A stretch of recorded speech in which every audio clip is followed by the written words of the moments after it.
everyone. Thanks for joining us on Relational Practice, a social work podcast. I'm Dr. Jodie Park. I'm Rose Mackey, and we're both private practice social workers here in New South Wales, Australia. We work in the fields of child protection, out-of-home care and trauma. And today we're recording on Darwin. Can't believe have you memorised that I bit? feel like I've said it a million times now. Yeah, but I haven't. I don't remember it. Anyway, I'm impressed. Thanks. We've only just started and I'm impressed. All right, let's get back. Thank you for listening, and we would love for you to subscribe, rate and review our podcast and connect with us on Facebook, Instagram and via our new YouTube page. We'll be adding content and videos to all platforms regularly. Shall we talk about our exciting news? Sure. Our exciting news is that we also have a webpage. Took us a little bit because everything takes us a little bit for the podcast. So please go to Relational Practice, socialworkpodcast.com.au, all one word. And you can access episodes, and you can also access the ambiguous loss printables that we've talked about in earlier episodes. Yeah, it's pretty exciting. Well done to get that up and running, Jodie. Well, I think it was a joint effort. It's not like I made the webpage, because I don't know how to do that. Okay, and as always, please send us any practice stories, questions or comments to relationalpractice01@gmail.com or via socials or the contact us section on our new webpage. I know that was very fancy.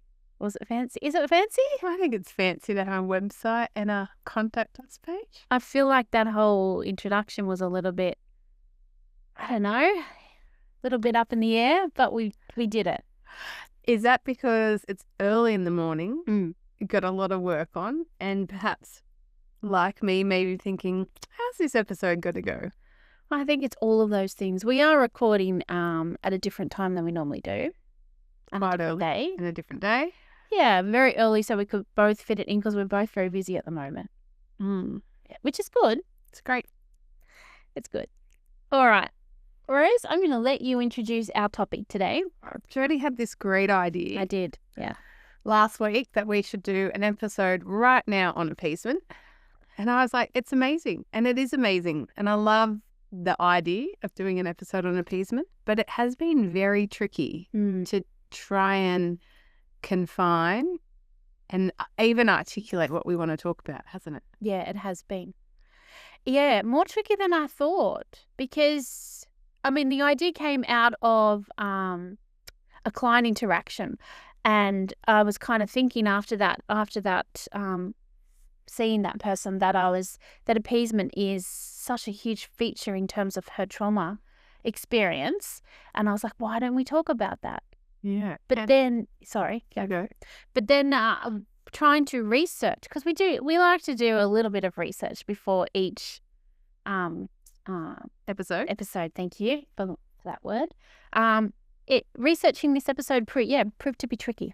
Did prove to be tricky, and I think there's a few reasons for that. One, if you Google appeasement, it talks about Britain's response to Germany pre-World War II. Yeah, right. Which is fitting. Yep, they tried to avoid war and appease Germany. Yeah. Appeasement in itself is used often as a definition to describe, I guess, people-pleasing kind of mannerisms, but it's not always related to kind of how we would talk about it in the social work field. Appeasement, I think generally people talk about appeasement across different fields, in negotiations, in very various different settings. But in this setting, I think we've both knew we wanted to talk about appeasement. Yeah, you rang and said you've had this interaction, and I was like, oh my gosh, I've just finished an assessment and this is what I also saw. So it was really fitting. But then this morning we've come in and looked at our notes and gone, we don't want to talk about all of that. We want to talk about appeasement in childhood. Yep. Appeasement in domestic violence. Yeah. And then appeasement in women in general. Yeah.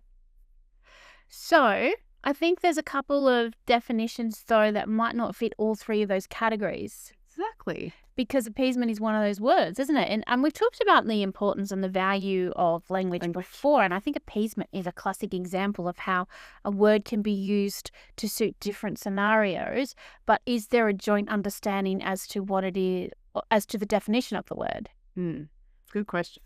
Yeah, because I think we talked about this, didn't we? It's a little bit like grooming. Yes. And, grooming in terms of, a definition of grooming, which is manipulating the environment to get what you want, is usually something talked about in relation to sexual abuse. But we use it in relation to domestic violence. We use it in relation to other abuse categories as well, because there's an element of grooming and manipulation in all abuse types. Yes. But often the literature doesn't support our use of the No. language. Yeah. And we've yet to find that. Yeah. So I think it could be. It could be we're just talking completely ill-informed, and there might be this whole raft of information out there and someone's sitting there going, oh my God, just read something and you'll see that it's already there. Or it could be that it's that whole, we need the research to catch up to the practice. Yeah. Let's hope it's the latter, hey?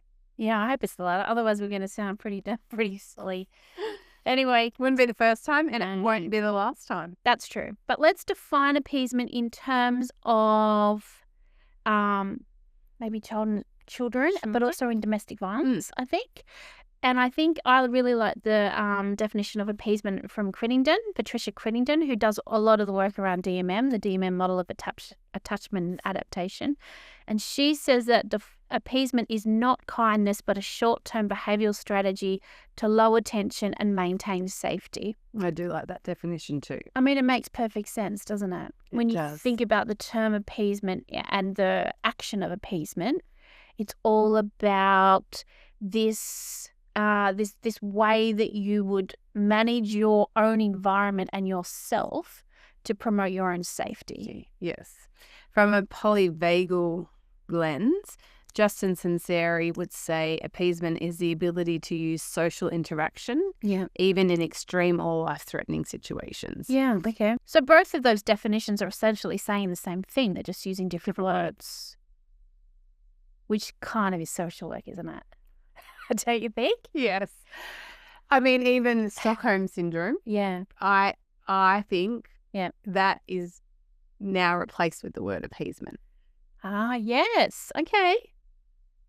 Yeah, all right. Do you want to explain Stockholm Syndrome a little bit? Not really. You can. No. I mean, it is, well, I should be able to because it is, I think, kind of appeasement. So my understanding of Stockholm Syndrome is when people have been forced by another person into a situation such as kidnapping, hostage situations, where the victims can appear to be aligned with their captures or the perpetrators or the ones kidnapping, whatever the correct term is.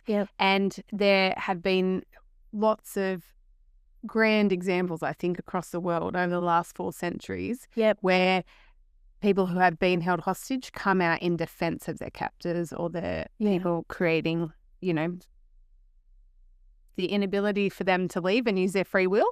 And it used to be referred to as Stockholm Syndrome. And now I wonder if what actually was happening was appeasement. 100%. 100%. And as you were defining that syndrome, I was thinking about another word that people kind of use now for appeasement, but more in domestic violence situations, is being responsive. No, what's it called? Resisting? Oh, acts of resistance. Acts of resistance, yes. Yes. Don't you think that's true. the same thing? Yes. I hadn't thought about that, but yes. Acts of resistance in a domestic violence lens does often look like appeasement, doesn't it? Yeah. And I have read in some domestic violence literature it being referred to as please and appease. Yes. You get to a scenario in some domestic violence families or some families where domestic violence is occurring where you do definitely have the victim survivor who comes out in support of the perpetrator. And for whatever reason, maybe that's just that. I mean, but it's more appeasement, isn't it? Because it's about they need to do that to be able to actually keep themselves safe. Maintain their safety. But there's also that view that, I don't know if you use the right word, but there's also that position that the victim survivor takes where they actually do love this person. Yes. And so they love parts of it. They don't love being perpetrated against, but they love this person. And some of that nuance, I think, is that grooming can very much look like parenting. Yeah. And it's really hard, I think, sometimes for victim survivors to distinguish what was the grooming and what was the parenting. And on top of it, there is that innate societal pressure, I think, that people feel to love your family, your parents. And there's a whole lot of expectations that come with the word family. So it's really complex, I think, that whole understanding of how a victim survivor actually feels towards an abusive parent. That's actually really interesting, because we went from defining appeasement to acts of resistance to putting that on, helping to analyze domestic violence characteristics to grooming, and then somehow we're back. That was a round and around little conversation, Rose. It was. That was kind of good. We'll see. We'll see. Can I just go back to Crittensen's definition? Yeah. It's a short-term behavioural strategy. Yes. Is what she says. Mm-hmm. Because it fits within the DMM model. And what the DMM model says is that we enact strategies in the moment that we need them. And strategies are behaviours. Yes. So they kind of rise when we need them. And then you don't need to kind of hang on to them. They might rise again 5 minutes later, but it's not like it's an ongoing state. Right. But what is an ongoing state in relation to DMM is this, what's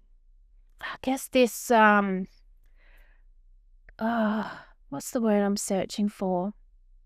Not capacity, preference. All right. So what is an ongoing state is this preference for, because it's just the way that your brain becomes wired, and it's the way that you actually interact with relationships, to inhibit your emotions and kind of rely on cognition to understand and make sense of what's going on, or to inhibit cognition and your feelings take over. And that's the way that you do some sense making. So that preference becomes is the foundation for how you react in any scenario. Does that make sense? That does make sense, because that helps me understand how, if we move from what appeasement can look like and a function in childhood into adulthood, that makes perfect sense. And I think that's what I see with a lot of the people that I see who have experienced domestic violence, is that when we go back through the lifespan, and I generally, not for everyone, but for probably half the people I see at the moment, we do that kind of lifespan review, because it's really important, because you go back to like day dot and through early childhood, and then they talk about their experiences, and you can really see from a DMM perspective where these strategies started to emerge. And how successful oftentimes the appeasement lens of that preference has kept them alive. Well, that's right. So it has been successful. In that sense, I use the word successful. They have survived. They have survived. Absolutely, they have survived. It's not like you kind of go to bed at the age of 28 and you wake up and you suddenly start appeasing. That's not the way this works. That might be in terms of Stockholm Syndrome, or the other word that we're using for that now, whatever that is. Appeasement. But generally speaking, if appeasement is part of your interaction styles, part of the way that you interact with the world around you, then it starts in early childhood. You know, as you were saying that, and I'm not sure we'll leave this in, but as you were saying that, Jodie, I could not help but go back to something I was reading last week, and I wish I could remember who'd authored it. And it was about women being a potential victim to a perpetrator as a woman. And the number one mechanism to keep women safe is when they are loud and in fight mode straight away. Perpetrators 100% of the time will not choose to try and victimize someone that's immediately rude, loud, aggressive, back in their face. And here you are talking about appeasement as a strategy, and it's a survival strategy. That's how I kind of view appeasement. But it's so interesting. On the flip side, I'm reading this research saying that not self-defense classes, none of that will keep, like, the biggest predictor of women's safety is your ability to be rude, loud and obnoxious in the very first interaction with a potential perpetrator. So is that someone that you're in a relationship with? Nope. It is for any potential stranger or, no stranger, because then perpetrators generally won't come. Well, that said they won't pick you as their next victim. Makes perfect sense though. So we're talking, just to be clear, we're not talking about an intimate relationship. No, because you've already had that first. It's when perpetrator first sees a woman, and this was about women, and thinks I'm going either stranger abduction, stranger sexual assault, or just violence out in the community. The number one predictor to keep you safe. Yeah, I've read that before too. Isn't that insane? Yeah, but it makes sense, doesn't it? It's like, if you think about this from, I know we're going to go off topic again, but if you think about, who makes the perfect kind of victim for a pedophile or a child sex offender, it's not those kids that are really loud, and it's not those kids that will fight back. It's those kids that can be controlled and manipulated. Yes, the people pleasers. Yeah, or you can get them to be a people pleaser if that's not something that that's not a part, but it usually is a part of their kind of personality makeup. Yes. And I often, when I'm working with children and young people, I do consider that people-pleasing attribute. I do often view that after a few hypotheses as appeasement, as a learnt strategy. 100%. Isn't that, it kind of blew my mind when you were talking about that, and the flip side is, and then think about the role of socialization in relation to women. Yeah, where women aren't supposed to be loud and rude and in your face. Do you know what I mean? We're supposed to be kind of quiet, and we're supposed to be, quite appeasing. Meek and mild. Meet other people's needs.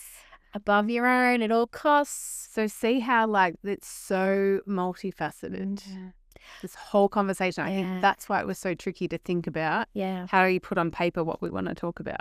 I love that. So I think we as women, if we're in an environment and we feel unsafe, and it's, obviously not in a relationship, but, then we need to be loud. So loud. And we need to yell, and we need to stand our ground. Did I ever tell you about that time? Difference in that, how we go off topic. When I worked at an agency. This is like maybe 20 years ago, maybe longer. I worked at an agency where it was in not a really nice part of the suburb. Like, it was a really quite dangerous part of the suburb. And I was just walking across the street, and I was on my way back, and somebody tried to grab my bag. They kind of got in my face, and they screamed, "Give me your bag, give me your bag." And I kind of held my bag, screamed in their face. I could see this happening. And said, no way. I was screaming all these words and just kind of pushed them away. And then afterwards it was like, oh, okay, I don't even know where that came from. But that I'm so glad it came from, or I would have lost my bag and I probably would have been pushed over and punched in the face or something. Yeah. But I'm like, there you go. I could have been a victim of violence that day. But instead, you imagine? You chose loud and rude and did, according to the research, all the right things. I mean, thankfully that's what happened, because it's not like cognition was attached to that scenario. It's not like I could have, 20 seconds to go, how will I respond? It's just that automatic stress response that kind of took over. Yeah. Thankfully. Yeah, thankfully. Thankfully, I'm a fighter. Thankfully. All right. Okay. Let's get into it. All right. So we've defined appeasement. Mm-hmm. Let's talk about appeasement in childhood. And you've kind of touched on it, in that conversation we had. Yeah. But I guess I'm curious, what does it look like, really, if you think about appeasement in childhood? Yeah. If I'm doing an assessment or working with a child, what are some of the telltale signs of appeasement, do you think, Jodie? Would it be, I mean, I guess maybe what we need to be clear around is that different theorists would probably say you need to look for different things. Right. There would be some commonalities in terms of behaviours. Absolutely. And those commonalities would be, a child that gets you to try and like them, a child who is overly compliant. Yep. A child who will just say yes, even though you can tell there's not congruency in terms of what their face is saying versus what their body is saying. So they're saying yes because that's what they think you want them to say. A child who really is just will go out of their way to be likable. And to put other people's needs above their own. Do you think? I don't even know if I'd go that far in terms of a child. I think they would go out of their way to be likable. And I think as part of that, what they might do is, because I think if we think about this is where I think the theory comes in. Because I think if we think about this from a DMM perspective, appeasement is all about using that strategy short term to get out of the danger zone. So the danger zone could be either someone's about to leave the relationship, don't you think, from a child's point of view, abandonment? Yeah. The danger zone could be they're about to be abused. Yeah. What else is the danger zone? I think a danger zone could be perhaps there is some kind of high energy happening in the home and the child feels that that is causing them to feel unsafe. And that high energy could be from, well, whatever characteristics form that family, drug and alcohol, domestic violence, parental mental health, like whatever it is, there is this high energy. So they've scanned the environment. Yeah. And I think, and this kind of relates to appeasement in domestic violence, they're predicting, based on what they're seeing and feeling, what's going to come next. And it's kind of interesting because part of the DMM model, and I hope this is correct, and if you're an expert in this, you please tell me if I'm wrong, but part of the DMM model that relates to that, inhibiting feelings and using cognition, so type A strategies, is generally it's because there is high predictability in the relationships that you have. And that could be high predictability in terms of when this person does this, I know they're going to be violent. Do you know what I mean? Yeah. It's not like high predictability in a kind of a reparative sense. I'm not talking about that. I'm talking about high predictability in terms of, this happens, then I get hurt. Yes. Yeah. So kids who scan the environment are using kind of hypervigilance as a survival strategy. They detect a change in the environment that actually signals danger to them. Appeasement could be a short-term strategy that is used to manage that danger. Yes. Perfectly said. Great. That's surprising, isn't it? Perfectly said. Surprising. It's exactly what I was reading last night. Yeah. I mean, I love the DMM model. Yes. Now I reckon let's talk about kind of more traditional attachment theory. So the work of Bowlby. Bowlby, isn't it? It's not Bowlby. It's Bowlby. Yeah. I always feel like I don't know how to say Bowlby. It's Bowlby, isn't it? It is. But I always think, how do I say that again? I don't know why, because it's not that complicated. Anyway. I think if you work with children, you work with families, this is the theory of attachment that most people know. We've got secure attachment, we've got insecure attachment types. And those insecure attachment types are, anxious, avoidant, disorganized, something else that I can't remember. Anxious, avoidant, disorganized. Anyway, if you work with children and families, you will know this. You'll be all over it. But part of attachment theory that I really like is, I like it all, but the part that I really like is the internal working model. And how our experience of relationships forms a template in terms of what we expect from future relationships. So it fits so nicely when you're thinking about the role of appeasement, because if your experience of relationships has been that they have been unsafe, that they have been dangerous, that you have needed to manage the adults to get your own needs met. And remember, that's what Bowlby and Ainsworth's attachment theory says, that children learn how to really manage the adults. And it's those repeated experiences of interactions that informs how they manage adults. So internal working model says that all of those repeated experiences kind of stay within us and they form the representation of future relationships. Yep. Does that make sense? Explain that well too. Perfect. So I kind of think if we think about appeasement, like if you are like a 2-year-old and you know that, mummy and daddy get really angry and you need to just kind of back out and hide under a table. Yeah. As you get older, you can't fit under that table. So you need to use more sophisticated contextual kind of strategies to manage the environment, and appeasement would be one of them. Yes. Yeah.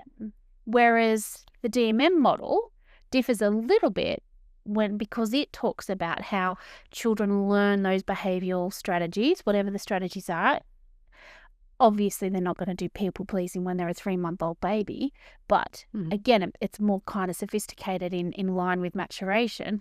But it kind of says that babies develop the skills required to get their needs met depending on what happens in the environment.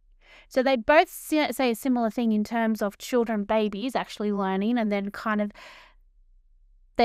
as they move through stages of childhood, those strategies becoming more sophisticated. So they say the same thing in terms of that, but how the models differ is that the DMM model kind of thinks about strategies as a response to danger, whereas the Bowlby-Ainsworth attachment theory kind of talks about, I guess, the internal working model directing the way that you interact with relationships. Yeah. Did that make sense? I feel like that was like... It did, because I think I'm in the classic attachment lens. Yeah. Because, I like the DMM, but it scares me and I don't often kind of use that as my lens. But from, say, Bowlby and Ainsworth's attachment lens, the responses could look like, as you mature, becoming agreeable, polite, helpful, as opposed to hiding under the table because you're no longer fit. So you might make the dinner and then leave the room, or you might just agree with mum and dad's constant ramblings and, yes, I'm absolutely worthless and useless and I've done the wrong thing and it's all my fault, and you become extremely agreeable. And that's how you kind of, your new strategies for appeasement kind of mature with you because you can't fit under the table anymore. So they do change over time, but it's still under that umbrella of appeasement. Yes. And that's the lens I think that I often think about it from, not the DMM. Yeah. But I liked your explanation of it. I mean, I felt like I was just talking in circles, so I'm glad it made sense, to be honest. Yeah, which I do a lot. I always feel like I'm talking in circles. But, and I know, and we know, I'm not going to say I, but we, that there'll be people who have the correct language and the correct words and use the correct terminology to describe all of what we have said in quite layman's terms. Yes. But you know what? We're uncomplicated people. And we use messy. And we use messy, uncomplicated language. But I hope it makes sense. All right, can we talk a little bit about Gabor Maté then and what he says in terms of attachment? Can you talk about it though? Because you're all over this. Not really. But I didn't even remember when we went. Jodie and I went to see Gabor Maté maybe last year. Yeah. I think. Yes. And I distinctly remember on the drive home, because it's a bit of a way, talking about how he raised, and he talks about it often, I guess, your attachment and the need to be authentic. My God, authentic. He says it so much more sophisticated.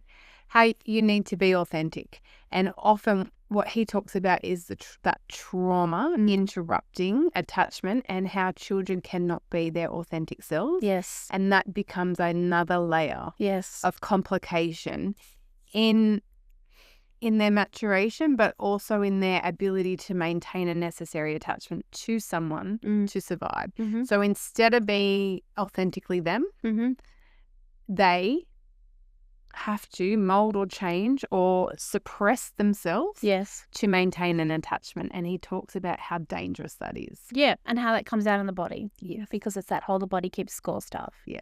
And I'd forgotten all of that. So Jodie says this morning, like, oh, how's this Gabor? And talking about being authentic and attachment. And I'm like, are you kidding, Jodie? We've had this conversation. Yeah, we have a lot of conversations, and I'd forgotten about that. I'd kind of just really kind of like clung on to that stuff around how it kind of comes out in the body, trauma comes out in the body. But I'd forgotten all about that part around being authentic. Yes. Well, he does say that if a child's authenticity, so that's knowing and the ability to express themselves, their actual true feelings, threatens their attachment. So that's the need to attach to an adult for survival. Their brain will reflexively suppress themselves to preserve the connection. So they will choose attachment over their own authentic selves. And that he argues it's often the root of chronic adult anxiety and personality erosion. I mean, it makes so much sense, doesn't it? Because, you know, thinking about this from a child's perspective, children need relationships to survive. And I guess that is also what's theorists like Bruce Perry say that Yes. children cannot survive without attachment. They cannot survive without a relationship. Mm. And so I wonder the role of appeasement when you can't be authentically yourself. How that looks. How does that look? How does that play out? I mean, I think all of the kind of models that we have talked about today, I think that is a central question for all of it. And my second question would be, what is the toll on the individual who are constantly reverting to appeasement in the need to keep themselves safe throughout life, their lifespan, but especially in childhood? What's the toll when your attachment relationship is so, I'm not sure what the right word is so dangerous that you can't be authentically you, and one of your main strategies is appeasement? What is the toll on that child? I mean, imagine what the toll on your identity would be. Your identity, your internal working model. But how you just wouldn't know who you were. And I think if you kind of think about this from a child development perspective, and you think about Erikson and how Erikson says we move through different stages to become our authentic self, at some stage. If you don't know who that is to begin with, then how can you go through, the stage of adolescence where you're actually testing that? Yes. Well, isn't that major role, the major role of adolescence is who am I? Who am I? Question, who am I? That's right. And so if as a child you've always suppressed your authentic self because it was dangerous, or it resulted in you being injured or hurt, or ignored or neglected, so you've ignored your authentic self your whole childhood, how complicated then, extra complicated then, is adolescence? I mean, how do you unravel that? And then surely it would come out in mental health diagnoses. Surely. And then you think about transition to adulthood and what you then carry into your relationships by your internal working model from unsure of who you are because you've suppressed your authentic self. What do you then bring into your future relationships, and what's the outcome of that? Unless you are lucky enough along the way, and I do say lucky because I don't think this happens for everybody, obviously, but unless you are lucky enough to actually find a relationship, and it doesn't have to be an intimate partner relationship, but a relationship that can act as a reparative agent.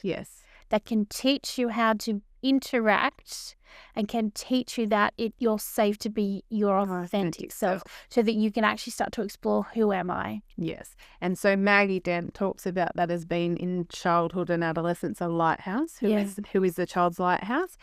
In who talks about unconditional positive regard? Carl Rogers, was he unconditional positive regard? Or am I making that up? It's also part of attachment theory, though. Attachment theory. So and the unconditional positive regard, the best way I've seen that written is there someone in the child's life who thinks the sun rises and sets with the child? Which is the lighthouse, or that one person. And like you said, it doesn't have to be a parent figure in childhood. It needs to just be a safe adult who has unconditional positive regard for that child. And later in life, it's a relationship, and doesn't have to be a romantic relationship, where you can be authentically you. 100%. And I think that if you go through your whole childhood and adolescence and you don't have an experience of unconditional positive regard, you can still have that experience as an adult, and it will still act as a reparative agent. It's just that it's harder because, if you think about what that looks like when you're testing relationships, if we go way back to, when children start to test relationships in terms of forming attachments, all the literature around that, it's the push-pull stuff, it's the having a tantrum and how do you respond, it's the rupture and repair stuff. It's hard to replicate that in an adult relationship, but it definitely can be done, and it's done all the time. And I also think you said earlier, you mentioned that through Crittenton's definition, this is a short-term strategy, but you used the word blueprint. Did I? Yes, at some point. I'm sure you said it is a blueprint. And did I use blueprint? Oh, I didn't make that up, did I? Did you? I mean, it's a great one. Roll the tape, maybe. Anyway, I think about what you're just saying in adulthood if appeasement has become a bit habitual, though, as a survival mechanism, you can see how much, again, harder it is as an adult. Yeah. But if we look at this from that kind of DMM model, then you would have to be feeling unsafe to enact that strategy. So I think you're also talking about when appeasement becomes part of your personality, when it becomes part of who you are, and doesn't flare up in response to danger. It just becomes how you interact. So would that still be appeasement? I think that would still be appeasement, but I think the motivation for the appeasement is different. What does the motivation become? I think the motivation for that type of appeasement could be, it could be lots of different things. But if you are somebody who gives everything at the expense of your own needs, which I think is what we're talking about here, as an adult, you're like an overgiver, you're like an oversharer. You give everything and you don't have expectations of what you get back in return. Doesn't make you people will go, they're just a nice person. But I think that is probably I think what you're talking about, a learned behaviour that features kind of relational interactions. That's a feature of relationships. So you think that becomes a feature when there's no threat or danger? Yeah, that's what I think. I think there's a difference in the motivation. I think appeasement, as we've already talked about, as a response to danger, the motivation is about survival. I think appeasement that becomes a feature of your personality, I think the motivation is probably a little bit different. It could be about getting people to like you. It could be about my role in this world is to meet everybody else's needs other than my own. It could be, this kind of socialization experience that you saw your own parent do. And so you think that's how we need to act in relationships. It's the motivation. You have to always be thinking about what is motivating the behaviour that you're seeing. See, someone really needs to write a paper on all the different appeasements. I mean, appeasement I think is amazing. I think I would love to, I won't say it because I never do it, but I would love for there to be more research about appeasement. Because I think that, for me, I think when I think about practice, I think we sometimes see the presenting behaviours, don't we? But we don't always see them. Well, we don't see the motivation. If you think about that iceberg analogy where, the motivation sits under the water. Yeah. But I think sometimes in practice we forget to go back and think about what could have been driving that. Because when you don't do that, and I don't do that all the time, I try to, but I don't do it all the time. But I think when you don't do it, you run the risk of mislabeling behaviours as something else. Yeah. Okay, I would agree. And I would agree I also don't do it all the time either. No. And I feel really sad for people who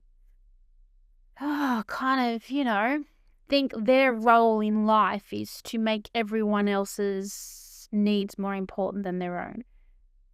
Because I think somewhere along, whatever the motivation for that behaviour has been, somewhere along the line they learnt that their needs weren't important. And I think that's really sad. So do I. And and that could have been they learned that because they experienced childhood abuse. It could have been they experienced, a relationship that was not safe, whatever the reason. But right now then they don't have danger. They don't have that danger. But it still is a feature, or becomes a feature of their personality. Because remember, personality can be shaped. Yes. Temperament remains the same. Personality can be shaped. Nurture. Yeah. Temperament, personality. That's right. Yeah. Yeah. So we're always adapting our personality. We're always changing. We're always learning. And then, yes, think of the impact of socialization. That's right. On personality. Absolutely, because that's what shapes personality the most, isn't it? Socialization and the agents for socialization. The media, your family, school, church, community, whatever it may be. And usually all of those things all at once. Can we talk about appeasement in domestic violence? Yeah, and you know what? I was thinking, before, and I kind of threw that in, is it an act of resistance or is it appeasement? What do you think about that?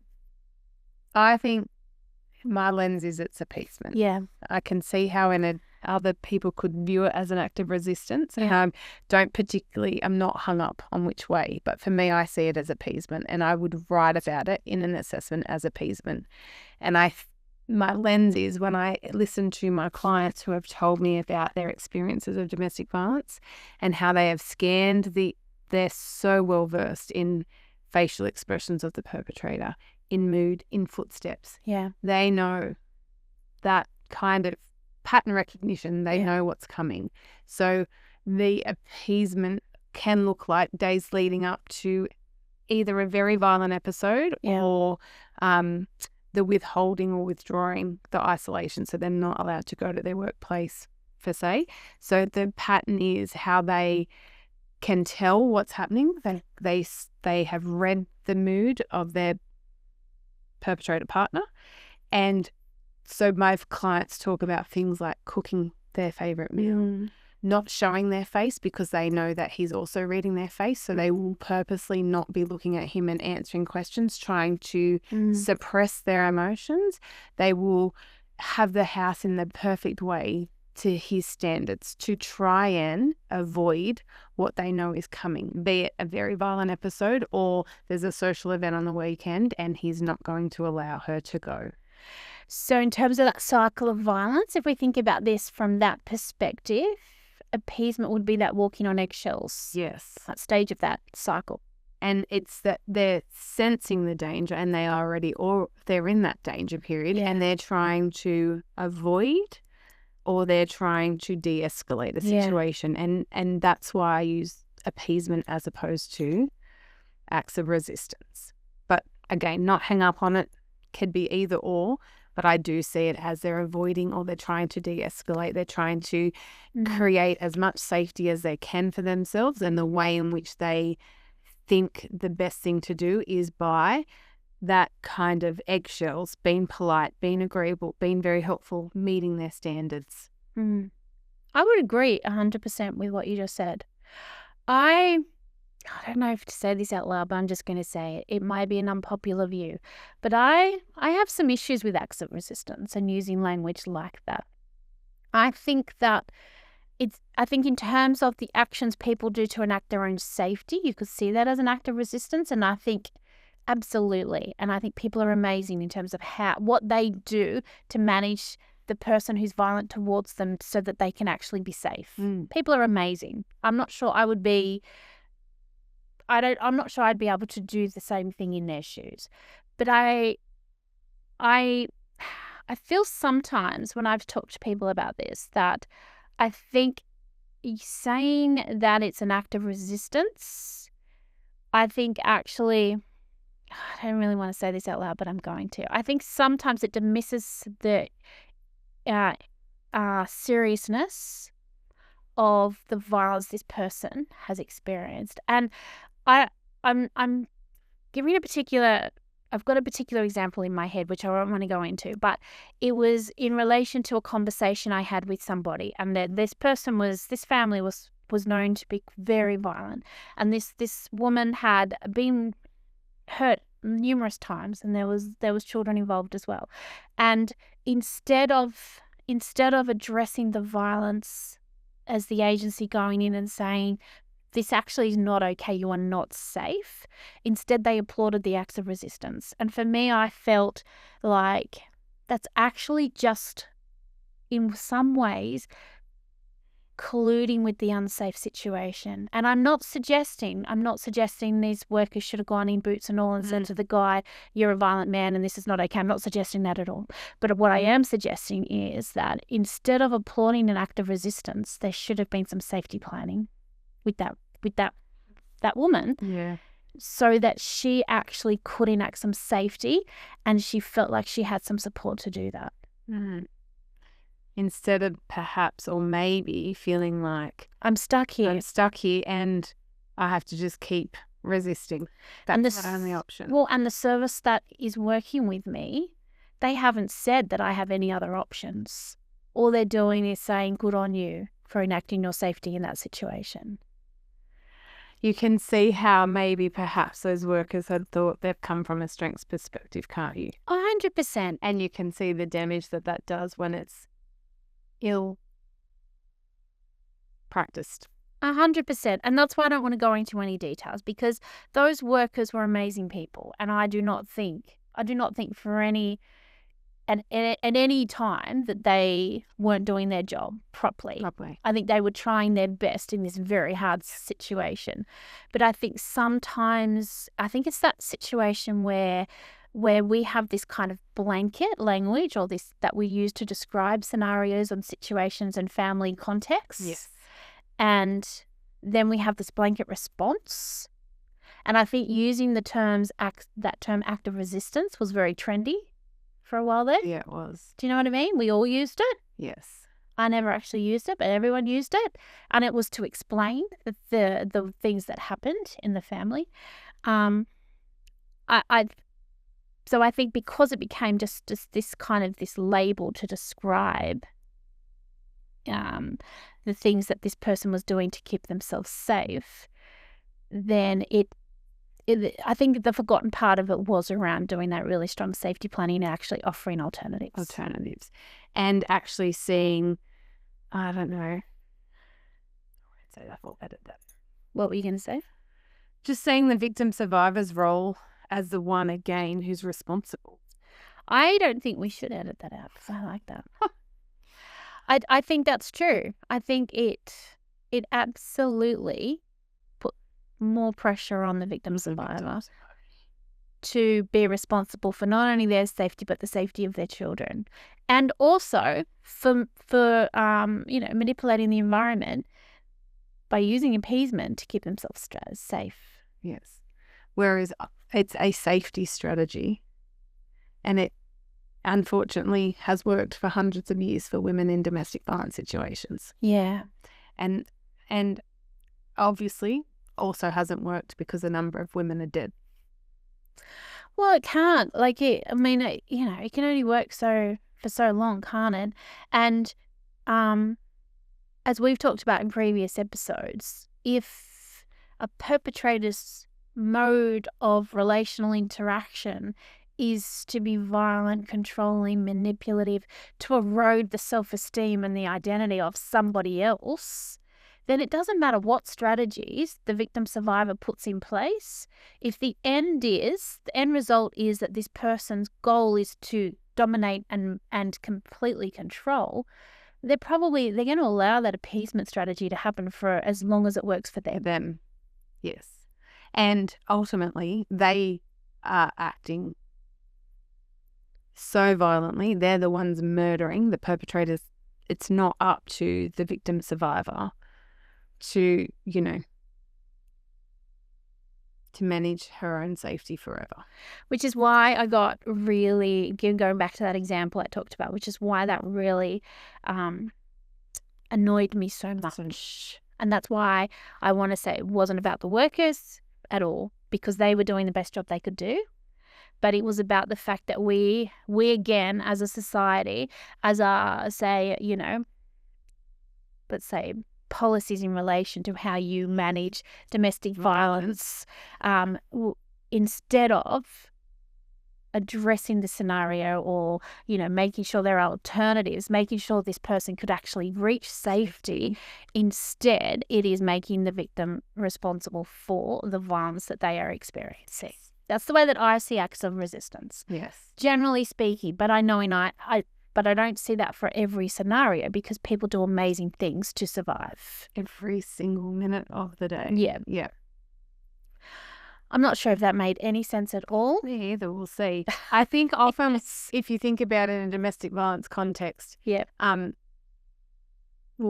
most recently we are taught and told in the literature to look at the perpetrator patterns. Yep. And I think that's really helpful. But I also think if there's a way to also look for how the victim survivor appeases. Yes. That is also very helpful, because it tells you a lot about the perpetrator patterns. Yeah. But it also shows you, I guess, their response when they're trying to avoid a conflict and abuse, and when they're in extreme danger. Yeah. How they are actually keeping themselves safe. And it's useful to understand that, but it doesn't negate the perpetrator's patterns of violence, yeah. tactics of violence. It's just helpful to understand all of it. So hopefully as a system, there's a safeguard for that victim survivor, and we can actually assist to get her to safety, or her and her children to safety. I really like the way that you just said that. I think that I think is kind of the message that I hope people take away from this conversation, because that 100% I agree with. But I also think it's really interesting to look at children's patterns of appeasement as well. In a domestic violence context? Just generally speaking. I think generally speaking, we should all be looking at, and I think it might go back to the motivation for the appeasement behaviours again. Maybe it's about trying to assess what motivates those behaviours, and then what do they look like when they come out. Yes.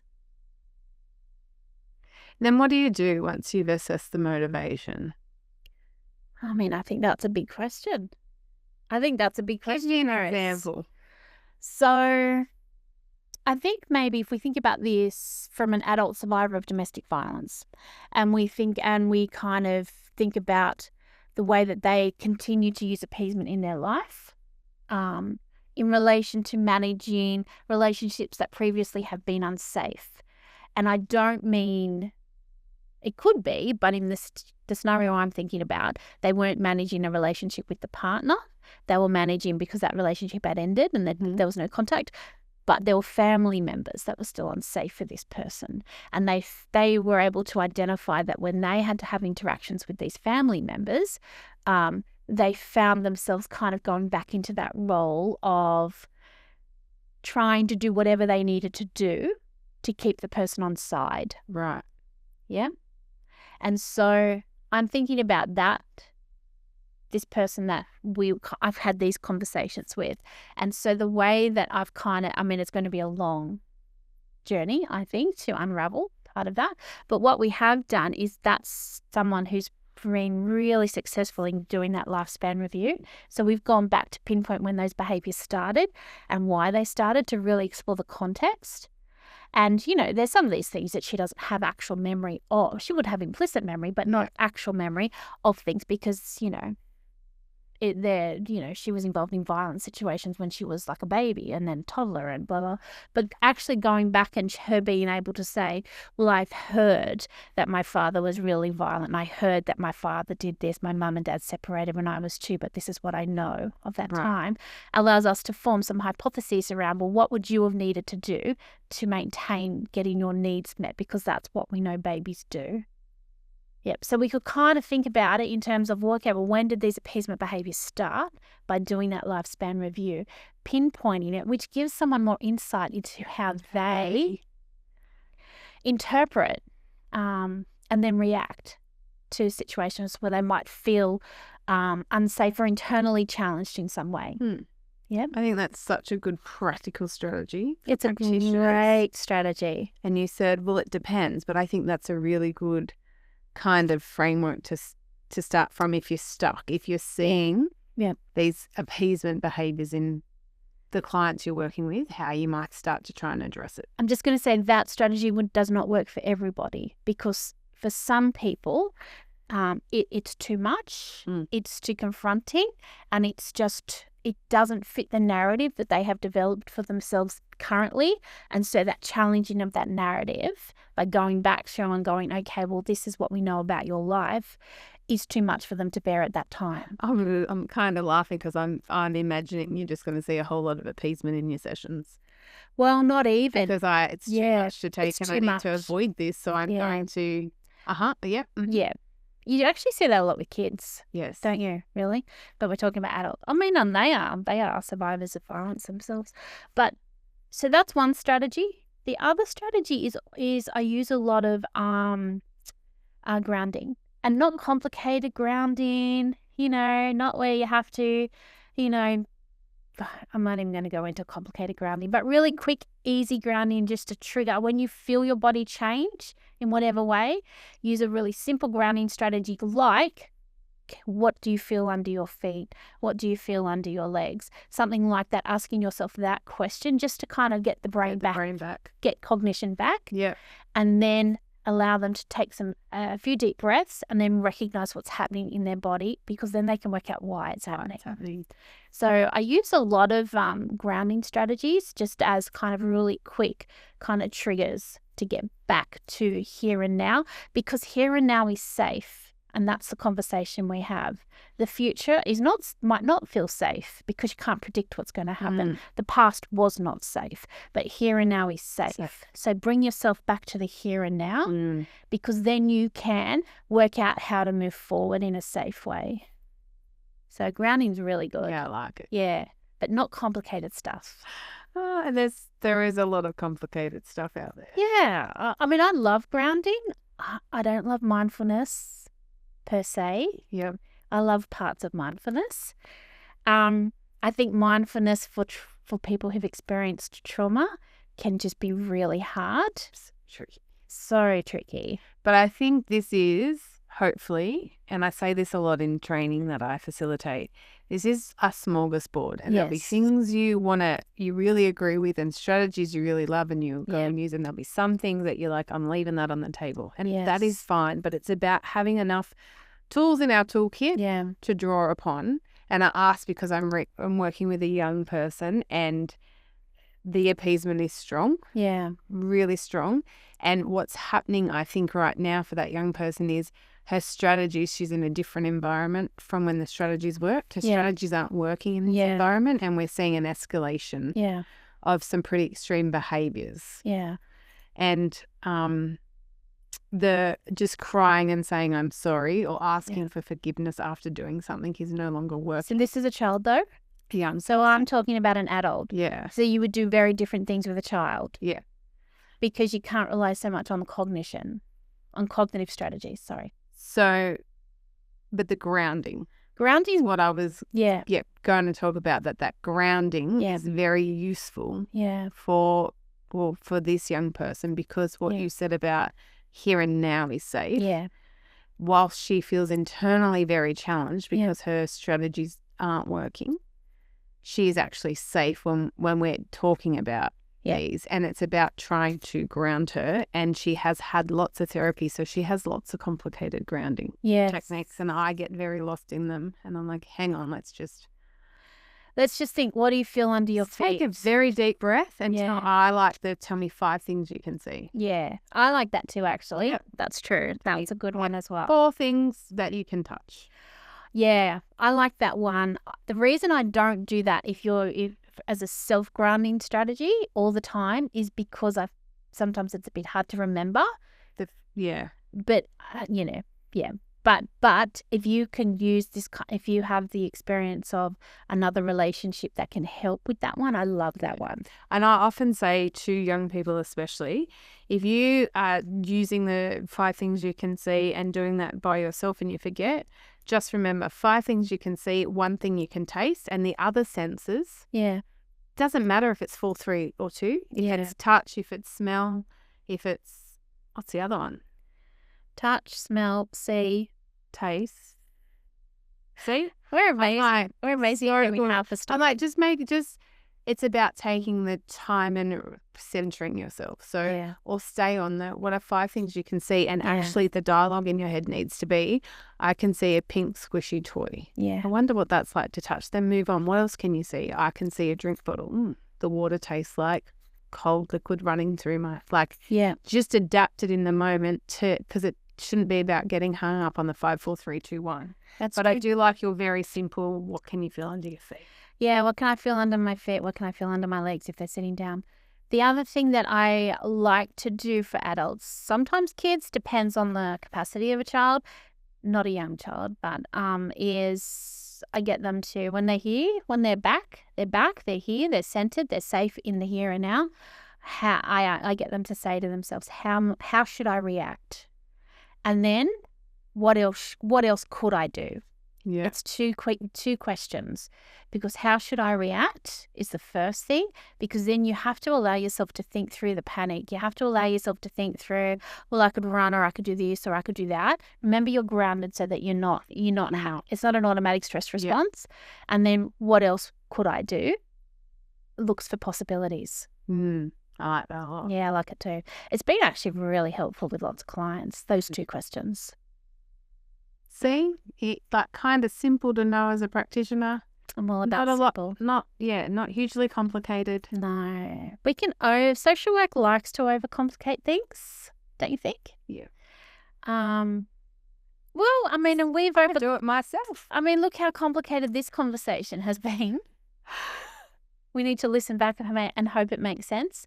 But we don't always, in terms of practice, it's far better. It's what we've said before in so many different episodes. If you can analyze a theory or a practice strategy or a tool, you can get it to make sense for you, then you can actually undercomplicate it. I don't know if that's a word. The strategy so that it actually is this easy to implement tool. At the beginning, we talked about wanting to talk about appeasement in childhood, appeasement in domestic violence systems, in domestic violence situations. Yeah. My gosh, Rose.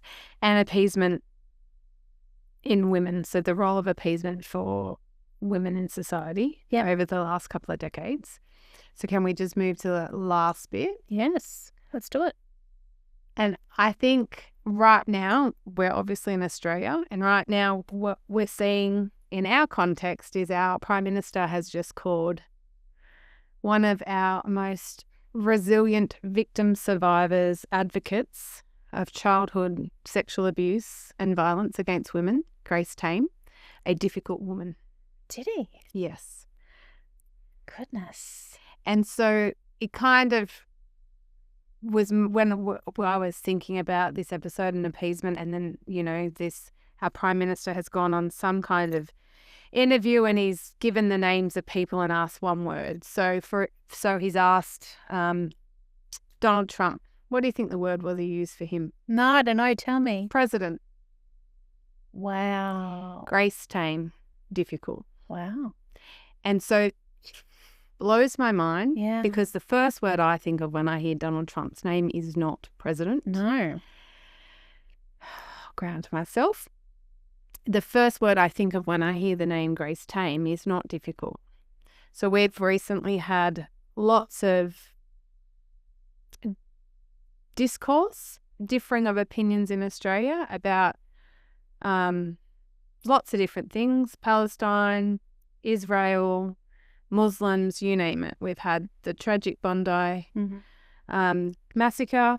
We've also had, for some reason, our Prime Minister has invited Israel's Prime Minister to Australia, and it caused a lot of discourse in society. I mean, what's going on with Albo? Is he losing his mind?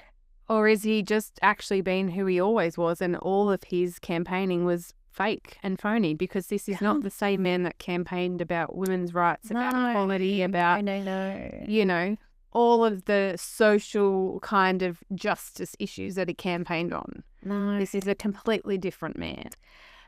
So that's the context here in Australia. Yes. This is all happening and has been happening for a few months. Yes. We also had we had an issue in WA where a white man threw a bomb into a crowd of Aboriginal, mainly Aboriginal and Torres Strait Islander people, and no one called it a terrorist attack for frigging weeks. Is it called one now? It is called one now, and I believe that man has been arrested for the first time in WA as under the terrorism laws. Because the only reason it didn't hurt anyone is because the bomb didn't explode. The bomb failed. Although his intent was to actually kill and maim. And not just random people. No. Very racist terrorist attack. It was a racist attack. But anyway, that's the context in Australia. A whole lot of fucked up situations going on. And so in the last couple of days, our Prime Minister has gone on to be interviewed and has been asked to play this stupid game, and this is the word he uses for Grace Tame, difficult. It made me think about the role of women historically, and I think it is definitely changing now. But I think when you think about the role of women in society, the role of women in workplaces, the role of women in their homes, the appeasement aspect of that has helped keep the patriarchy in full control. I mean, and I think that you've been a little bit generous there where you say it's changing, because I would have thought so. You know, I like to be the like, blah, blah, blah, one of the group. But until you said that about Grace Tame being described as difficult, because I think that is absolutely disgusting. This is a person who has been applauded as an advocate for years. Someone who has stood up and said, this is what happened to me, and I am a victim survivor, and I'm proud of that, and I'm not taking the shame. That's not my shame to because it's not take. my take. And then we have our Prime Minister, who is the head of our state, who is just dismissing all of her strength by calling her difficult. That is just disgusting. Utterly disgusting. And it contrasts for me to appeasement, women's role in appeasement. And I'm talking about, you know, how we are meant to be nice. Yeah. We're meant to sacrifice our personal needs. We're meant to have some dignity, you know, and dignity is kind of in a patriarchal sense, in like seen and not heard, or, you know, where we're forced to smile and stay polite all the time. We're not allowed to speak our minds. We are ignoring the sexist comments that come daily. Or we're laughing at it. Or, you know, I mean, we could even get into the American hockey men's team debacle with Trump and the medal and having to invite the women's team. And you see that, you know, they're not appeasing. They didn't go to the White House. They're going to Vegas with Flavor Flav to have a big party, as they should, all the women athletes, to be recognised for their great work. But I think historically, and I do think it's changing, I still think we've got a massive way to go, but historically I think women's role has been seen as one of that appeasement. Absolutely. It's the women's, because we're seen as the helpers. Yes. And the carers. But when we're not that, i.e. Grace Tame, we're difficult. We're difficult. Yeah, we're difficult. Or when we, in the face of, you know, some kind of violent assault, we might yell and scream and not be polite, then there would be something wrong with us. Yes. Yeah, like it's really just so terrible. And yes, of course, we can now vote, and we can now have our own credit cards in our name, and we could even get a mortgage on our own if we wanted to. So of course things are changing, but it's not quick enough. It's not quick enough. And I think the sexism, the patriarchy, all of those systems that, you know, I can already see some people, mainly men, rolling their eyes, but also there are a few women supporters of the patriarchy. It is all tied up in the patriarchy. It's tied up in sexism. It's tied up in how you view what a woman's role is, or how they should conduct themselves. And if a woman is not allowed to stand up and call out inequality, when that's what she's been praised for her whole entire frigging adult life, and that gets you labelled as difficult, it does make me think about how maybe appeasement for women has not been very helpful for us, and how the patriarchy may still like us to continue along our appeasing and pleasing ways. I agree. I mean, I'm sure the patriarchy would appreciate if we would just settle down, because, you know, it makes life so much easier. And who wants to rock the status quo, really? Well, it works for so many. It works for so many. So why are we going to change it? Works for so many, middle-aged white men who are the ones in power. I just think that when you think about appeasement, it is quite multifaceted. Yes, and it can apply to very different situations, but different motivations, and there'll be different responses to the appeasement. And obviously, a strong woman calling out inequality is not met with praise anymore. In Australia, by our PM, it's met with being called difficult. Yeah. Well, that's a really nice note to end on, Rose. What a bummer. But, I mean, I guess the good thing is that we are having these conversations, and we should continue to have these conversations, and we should continue to question and call out as we see it. Yes. I do think,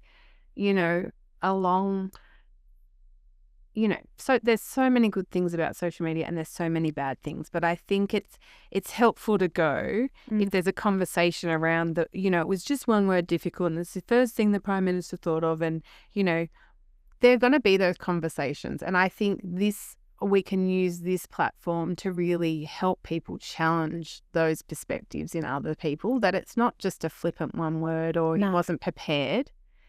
Because it's very clear if you go back and listen to that interview, the words he attributed to the males he was asked about versus the words he's attributed to the woman.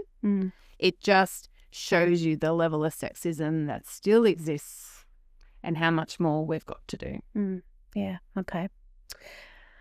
All right. Are you appeasing me right now? No, I'm not. I'm a little bit bummed, but I'm also glad that we finished. And I'm interested in listening back to this episode as we do our editing to some and hoping that it makes sense. If not, we might be re-filming. Yeah. All right. Let's finish. What do you reckon? Cool. Okay. That brings us to the end of another episode of Relational Practice, a social work podcast. We hope today's discussion was valuable for your practice. To ensure you're always in the loop, please follow our podcast. Your subscription and social media engagement helps us build this community and helps make these conversations more accessible to everyone. Stay safe. Remember to always practice relationally, and we will see you next time. See ya. Bye. Bye. But maybe someday we